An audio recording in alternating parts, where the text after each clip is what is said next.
தனியார் மயமாகும் தூய்மை பணி, தூய சக்தி செய்யும் பெரிய தவறு, வெடித்து கிளம்பிய எதிர்ப்பு. தூய்மை பணியை தனியார் வசம் ஒப்படைக்க தமிழக அரசு டெண்டர் கோரியிருக்கிறது. கடந்த திமுக ஆட்சி காலத்தில் தனியார் வசம் இருந்த தூய்மை பணியை மீண்டும் அரசே எடுத்து நடத்த வேண்டும் என்றுதான் போராட்டம் நடந்தது. இப்படி இருக்கையில் புதிதாக பொறுப்பேற்றிருக்கும் தாவேகா அரசு தனியார் மய முயற்சிகளை மேற்கொண்டிருப்பது சர்ச்சையை ஏற்படுத்தியுள்ளது.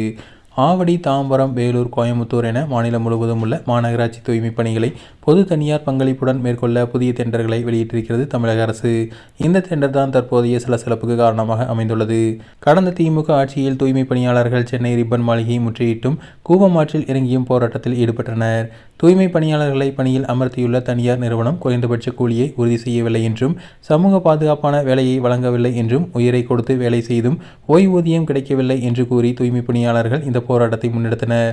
போராட்டக்காரர்களை அழைத்து பேசி அவர்களின் கோரிக்கைகளை நிறைவேற்றுக்கு பதிலாக இரவோடு இரவாக அவர்களை கைது செய்தது திமுக அரசு.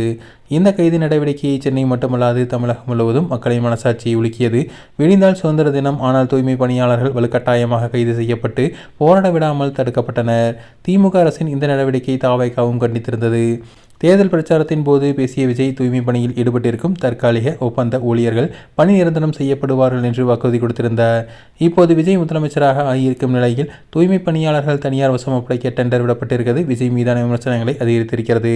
விஜய் கொடுத்த வாக்குறுதியை நிறைவேற்றி அனைத்து தூய்மை பணியாளர்களையும் பணி நிரந்தரம் செய்ய வேண்டும் என தாவேகா கூட்டணியில் உள்ள இடதுசாரிகள் மற்றும் விசிக உள்ளிட்ட கட்சிகள் வலியுறுத்தி வருகின்றன.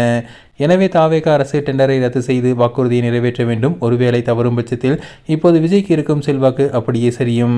திமுகவை தீய சக்தி என்று விமர்சித்துவிட்டு தன்னை தூய சக்தி என்று சொல்லிக் கொள்ளும் விஜய் இந்த விஷயத்தில் கவனமாக இருக்க வேண்டும் என அரசியல் விமர்சகர்கள் எச்சரித்துள்ளனர்.